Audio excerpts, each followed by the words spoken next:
La palabra está tomada de la Biblia latinoamericana en el Nuevo Testamento del Evangelio de Mateo. Continuamos estudiando desde el capítulo 5 en adelante. Las bienaventuranzas. Así dice la palabra del Señor. Jesús, al ver toda aquellas muchedumbre, subió al monte, se sentó y sus discípulos se reunieron a su alrededor. Entonces comenzó a hablar y les enseñaba diciendo: Felices los que tienen el espíritu del pobre, porque de ellos es el reino de los cielos. Felices los que lloran, porque recibirán consuelo. Felices los pacientes, porque recibirán la tierra en heredad. Felices los que tienen hambre y sed de justicia, porque serán saciados. Felices los compasivos, porque obtendrán misericordia. Felices los de corazón limpio, porque verán a Dios. Felices los que trabajan por la paz, porque serán reconocidos como hijos de Dios. Felices los que son perseguidos por causa del bien, porque de ellos es el reino de los cielos.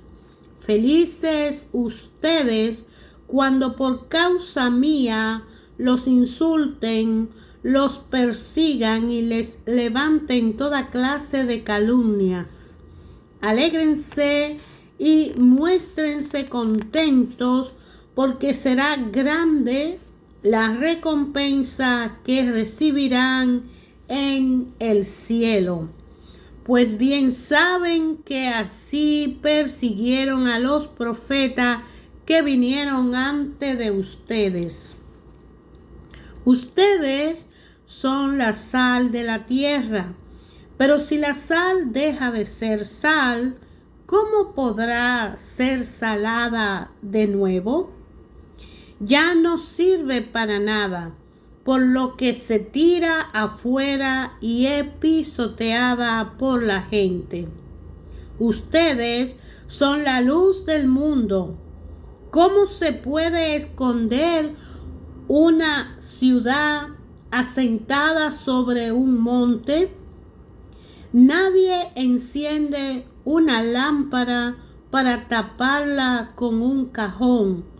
La ponen más bien sobre un candelero y alumbra a todo lo que está en la casa.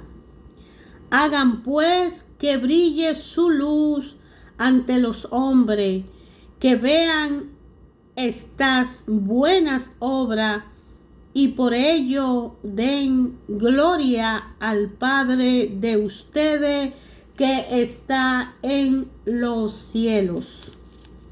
No crean que he venido a suprimir la ley o los profetas. He venido no para deshacer cosa alguna, sino para llevarla a la forma perfecta. En verdad les digo, mientras dure el cielo y la tierra, no pasará una letra o una coma de la ley hasta que todo se realice.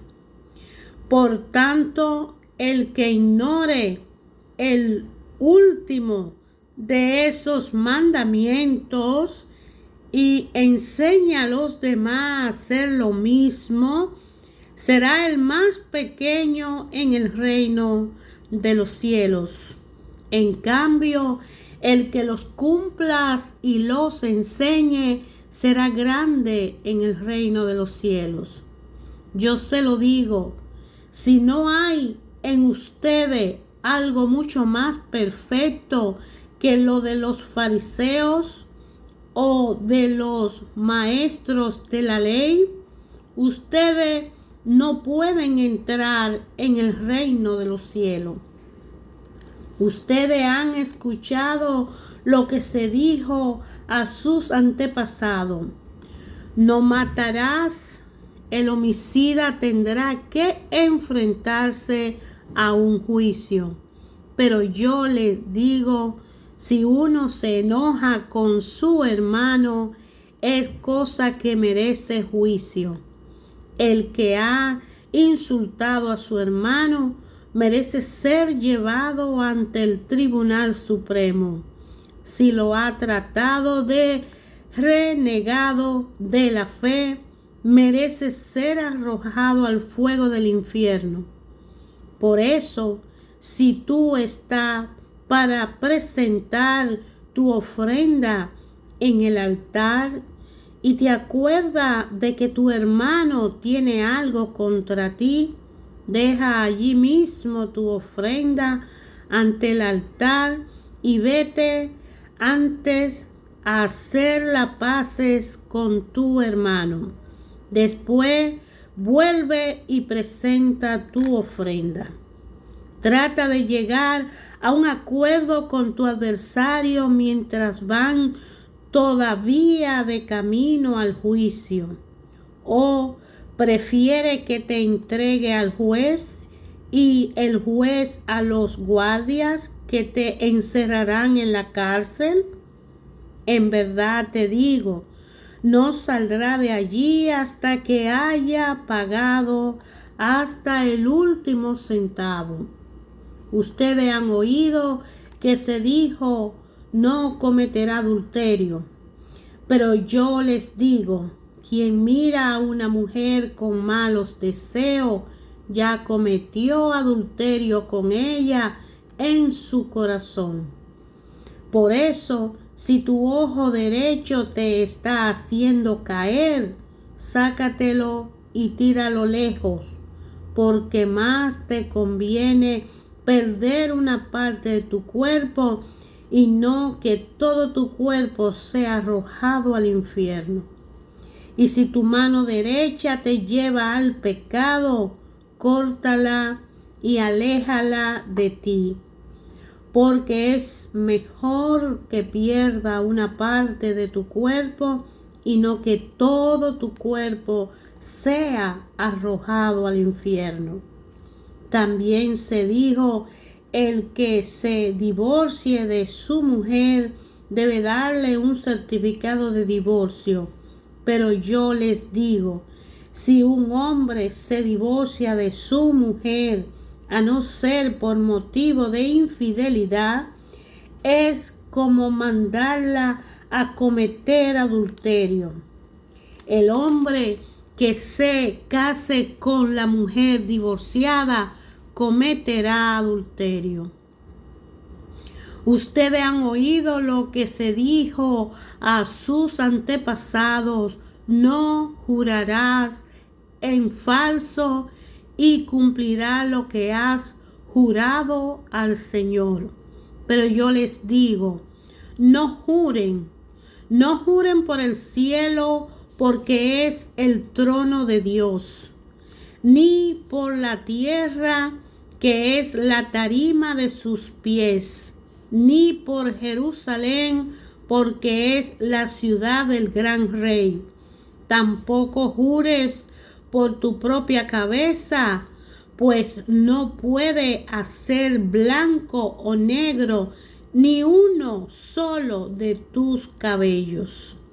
Digan sí cuando es sí y no cuando es no.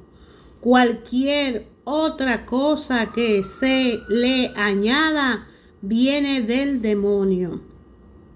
Ustedes han oído que se dijo: ojo por ojo y diente por diente. Pero yo les digo, no resistan al malvado. Antes bien, si alguien te golpea en la mejilla derecha, ofrece también la otra.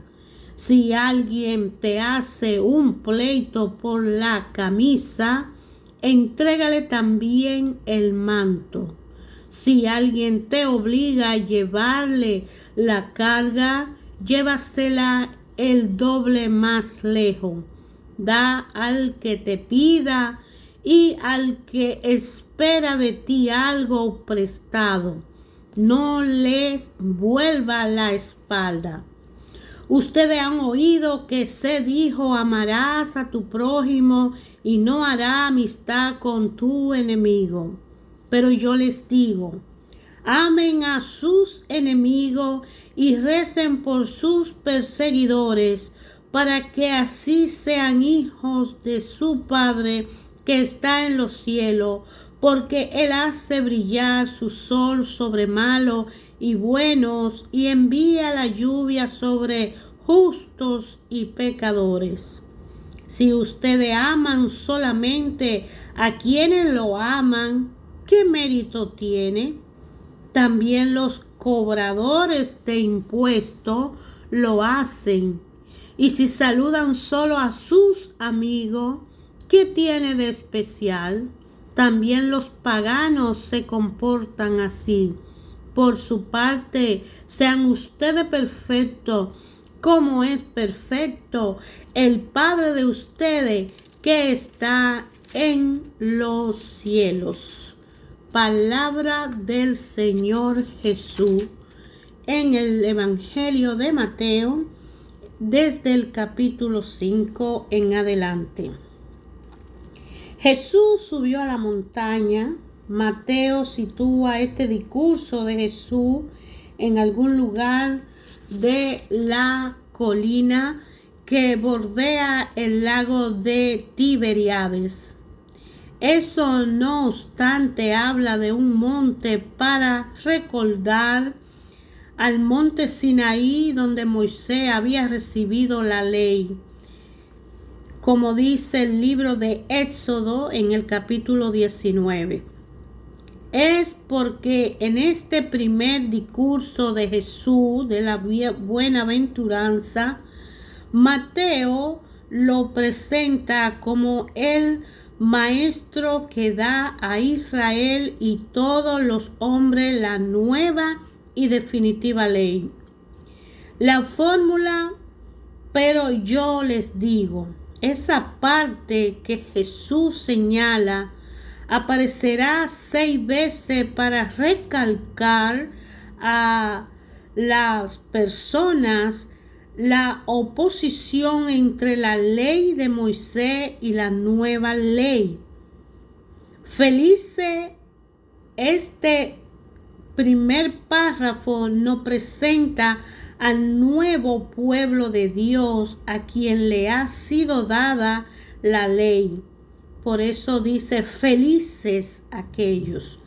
No olvidemos que para la Biblia la ley no solo son los mandamientos, sino también las intervenciones y declaraciones de Dios que han hecho de Israel su propio pueblo, llamado al realizar una misión en el mundo.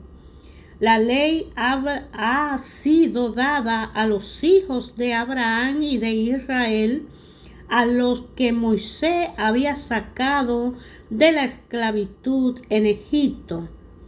Muchos textos decían: felices tú, Israel. Feliz tú, Israel. Felices ustedes, dice Jesús ahora. Es decir, tienen mucha suerte de haber sido elegido, y es un gran privilegio para ti ser el pueblo de Dios entre todos los pueblos de la tierra. Feliz tú, porque a ti te ha confiado Dios sus palabras, como menciona Deuteronomio capítulo 33 versículo 29, y el libro de los Salmos en el Salmo 144, 15. Y he aquí que de entrada el Evangelio nos habla de otro pueblo de Dios. Ya no es el pueblo de las 12 tribus con su tierra, su lengua, su frontera y sus ambiciones nacionales, sino que es el pueblo de aquellos que Dios buscará en medio de todas las naciones en el mundo entero. ¿Y quiénes son esos elegidos que deben considerarse muy felices por tal llamado? Usted y yo, y todos nosotros, los que querramos oír la voz de Jesús y seguirle. Son los pobres, los que lloran, los que sufren, los solitarios, los hambrientos, los sedientos, los encarcelados, los que muchas veces se han visto tentados de maldecir su suerte por la escasez, la necesidad, el hambre, la pobreza, la miseria. Su culpa y sus propias contradicciones lo llevan al silencio, donde viene Jesús a decir: feliz tú, que has reconocido quién eres, y para ti el reino de los cielos está ahora a tu puerta y llama. Si abre, entraré y estaré contigo.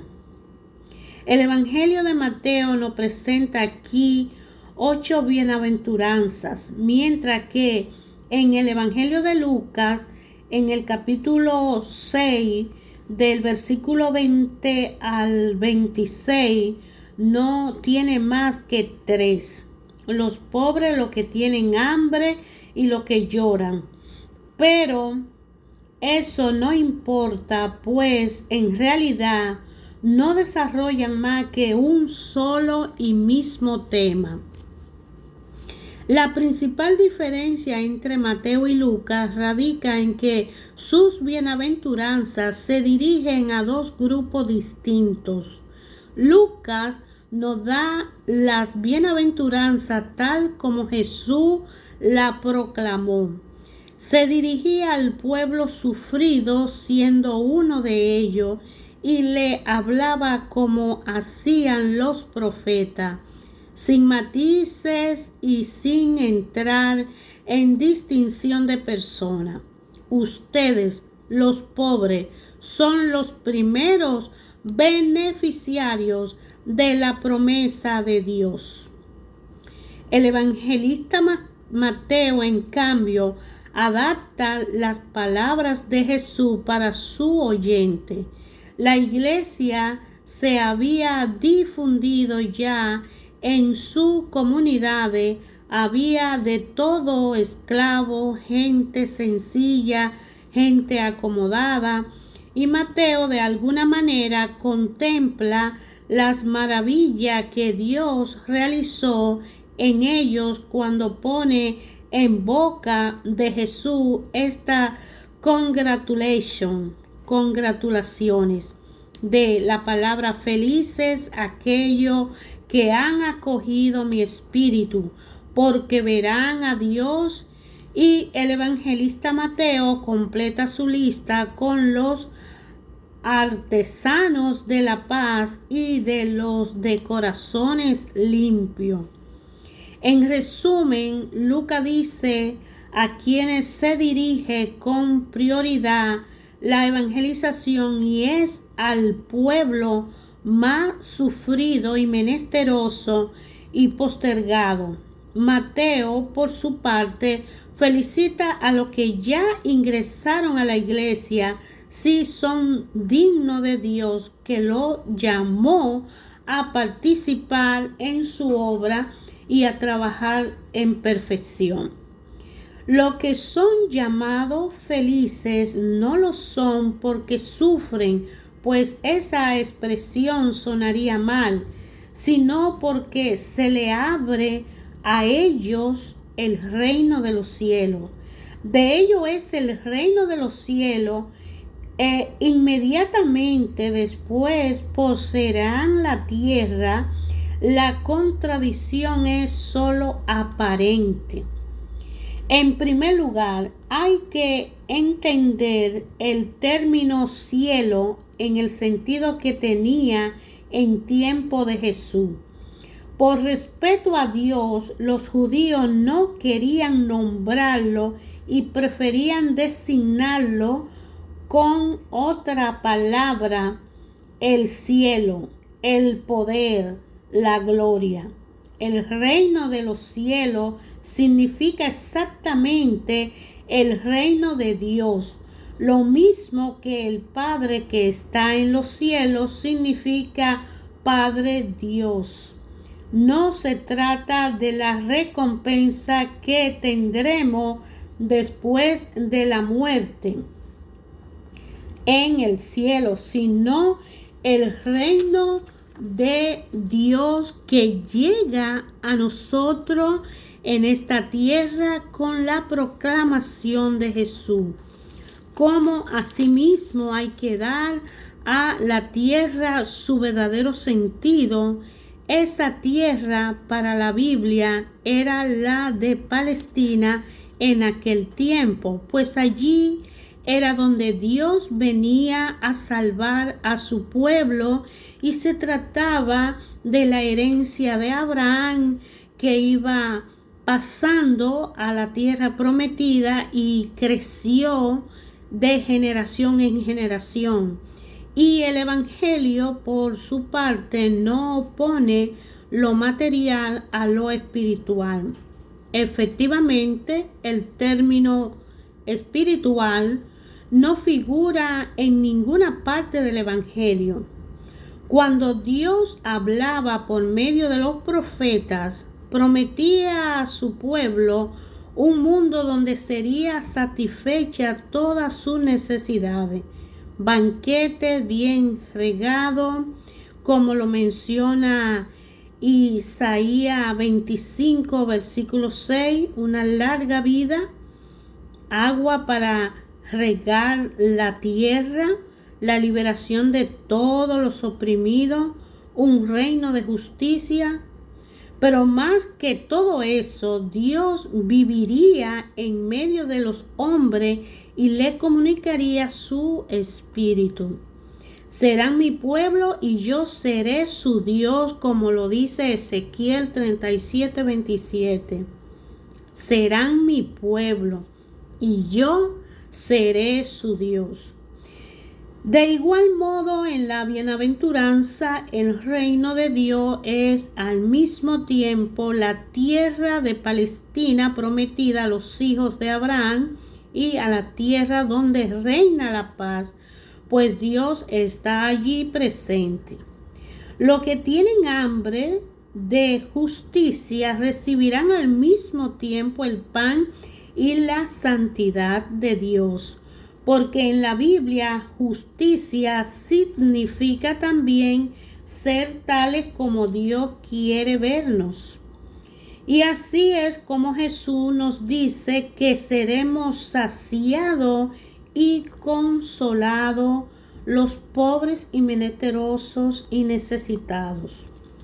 Nuestro consuelo en la tierra consiste en saber y ver que Dios nos ama y que se preocupa por nosotros y que a pesar de todo cambia la situación de los oprimidos. También consiste en saber que aun cuando parezca que no atiende nuestra plegaria, nuestra cruz, sin embargo, tiene un sentido y un fin. Por último, y esto es lo más importante, consiste en saber que en la otra vida Dios nos dará más que todo lo que podemos esperar o merecer. Hasta que llegó Jesús, se estaba esperando ese Mesías. Jesús nos dice que ha empezado una nueva era. Dios está en medio de nosotros y su reino está ya a disposición de aquellos que tienen puro el corazón, es decir, que han purificado su deseo. Y por eso dice que verán a Dios. Felices los perseguidos. Aquí Mateo, al igual que Lucas, se explaya más sobre este último punto, pues estemos donde estemos, no podremos vivir el Evangelio sin sufrir persecuciones. Hoy y siempre. Jesús acaba de designar a los que han sido llamados para trabajar en el reino. En primer lugar, les mostrará cuál es su misión. La iglesia es sal y luz, por eso que dice sal y luz de la tierra. Los judíos no se fijaban tanto en que la sal da sabor, sino en que conserva los alimentos. Y por eso se usa esta comparación, sal y luz de la tierra. Alianza de sal era la alianza de Dios con los sacerdotes, por cuanto era duradera y aseguraba la presencia del pueblo elegido por Dios, como lo dice el libro de Números en el capítulo 18, versículo 19. Así pues, los discípulos de Jesús son sal de la tierra, porque ellos hacen entrar en el mundo en la alianza de Dios. Deben mantener en el mundo las inquietudes por la justicia verdadera y con esto impedir que las sociedades humanas se estanquen en la mediocridad. El mundo por sí mismo no sabe para qué lo llama Dios, y lo que se presentan como luces no lo serán jamás si no se hacen discípulos del Maestro. Pero a ustedes, que no son salvadores ni los mejores del mundo, Dios lo ha elegido para que sean esa minoría por cuyo intermedio Él se dará a conocer. Y esto se refiere a aquellos, los discípulos, los que se deciden a ser maestro de la enseñanza. A ustedes y también a la iglesia le sucederán muchas cosas de tal vez les disgusten en momentos que se presenten situaciones difíciles, pero serán para el mundo una señal de Dios. Somos hijos de la luz y somos sal de la tierra. Ayer, hoy, siempre, Dios a través de su palabra nos ayuda a entender que el conocimiento de la verdad nos hace libre, y conoceréis la verdad y la verdad os hará libre.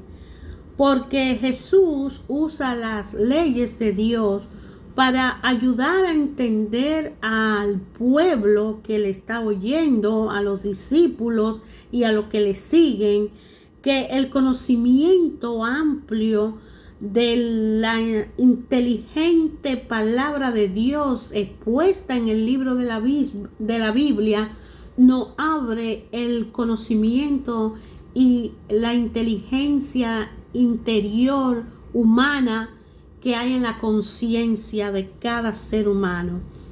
Al conocer esas verdades y conectar con esa realidad, viendo todo lo que en el Antiguo Testamento pasaron los seguidores de Dios a través de obedecer las leyes y cumplir con la justicia, amar a un enemigo puede ser difícil para una persona que no ha conocido las enseñanzas y la doctrina de Jesucristo.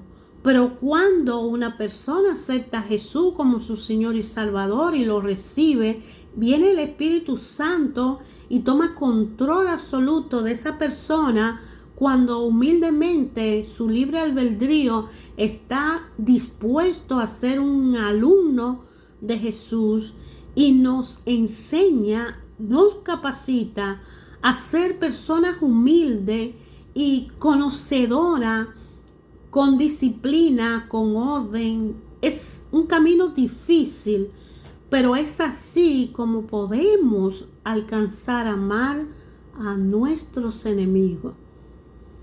Poner la otra cara de la mejilla para que nos den una bofetada. Esto es simbólicamente, porque lo que quiere decir que cuando alguien te agrede, tú simplemente pon el bien o la sonrisa o simplemente no volver a agredir a la persona. Y la persona te ofende y tú no correspondes, porque el conocimiento y la sabiduría que te da la palabra de Dios, si eres un alumno de Cristo, si eres un discípulo de Él, si está aprendiendo o si ya tú estás enseñando, te enseña que tú no puedes darle a la otra persona lo mismo que te dio. Si te da amor, tú le das amor. Te da odio, tú le das amor, porque el amor es superior al odio. Y porque dice, amarás a tus enemigos. Amará. No puede faltar a ese cumplimiento del amor. Hermanos, ayer, hoy y siempre, Dios Padre, a través de su palabra, en el Antiguo y Nuevo Testamento, a todos y a toda su creación, Dios Padre habla. El Espíritu Santo nos guía y Jesús es el camino, la verdad y la vida.